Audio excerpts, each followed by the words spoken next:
The U.S. is dealing with fallout from a massive bank failure. That's where we're starting the show today.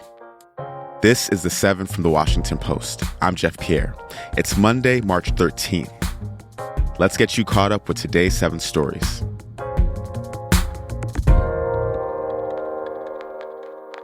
On Friday, the U.S. government closed down Silicon Valley Bank.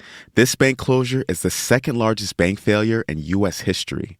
The bank served tech companies like Etsy and Roku.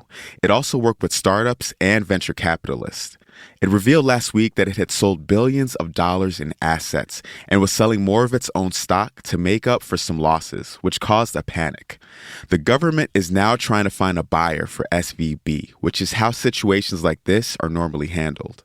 So far, it hasn't been able to find one, but the Biden administration announced last night that all depositors would have access to all of their money this morning. That's an extraordinary intervention that's aimed at preventing a crisis in the financial system as markets open up for the week. Number 2, heavy losses were reported in a battle for a Ukrainian city. In his nightly address, Ukrainian President Volodymyr Zelensky said over 1,100 Russian fighters were killed in Bakhmut this past week. He also said another 1,500 Russian soldiers were out of action because of the severity of their injuries. Russian equipment and ammunition depots were also destroyed. Meanwhile, Russia said that it killed over 220 Ukrainian troops. Russian soldiers have pushed Ukrainian forces to Bakhmut's western edge. The maneuver has cut off virtually all roads. Now, there's only one road out of the city, a route so vital, troops have branded it the Highway of Life.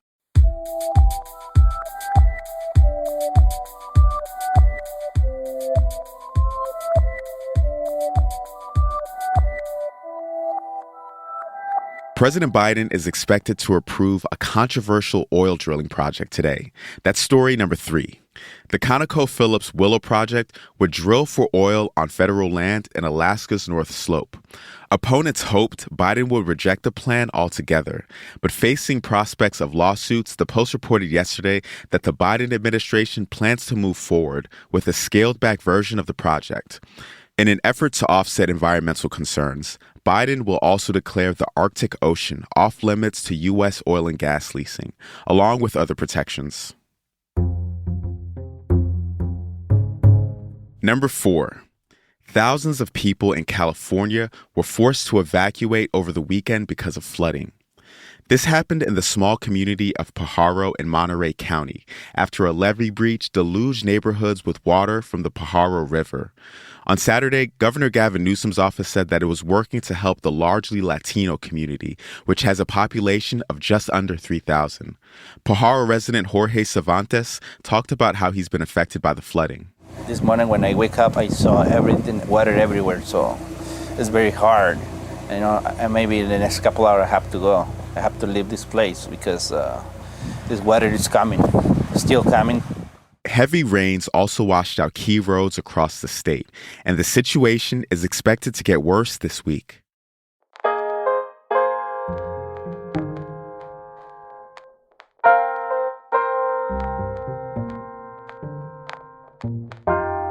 At number 5, Everything Everywhere All at Once dominated the Oscars last night. The indie sci-fi film won 7 categories at the Academy Awards, including Best Picture and Best Actress for Michelle Yeoh. Daniel Kwan, who is Chinese-American, and Daniel Scheinert shared the prize for Best Director.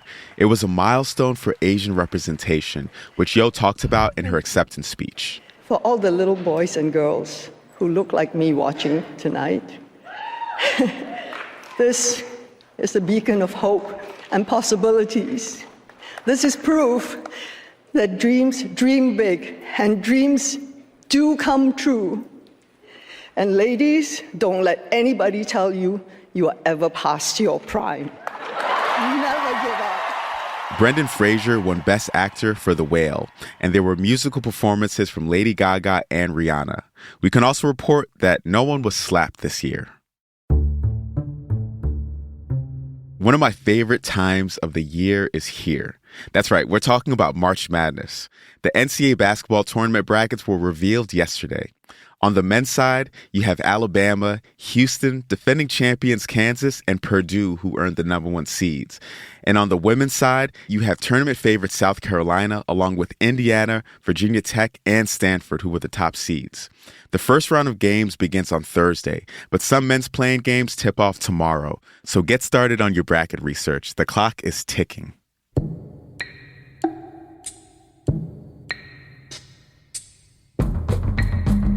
And at number 7, cowless milk, cheese, and ice cream have arrived. So we're not talking about plant-based products like oat and almond milk here. This is something completely different.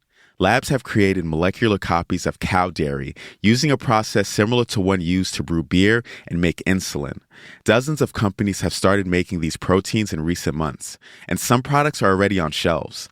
This development could lessen dairy's huge contribution to climate change, as well as reduce harm to cows. And just like that, you are all caught up. I'm Jeff Pierre. I'll meet you back here tomorrow.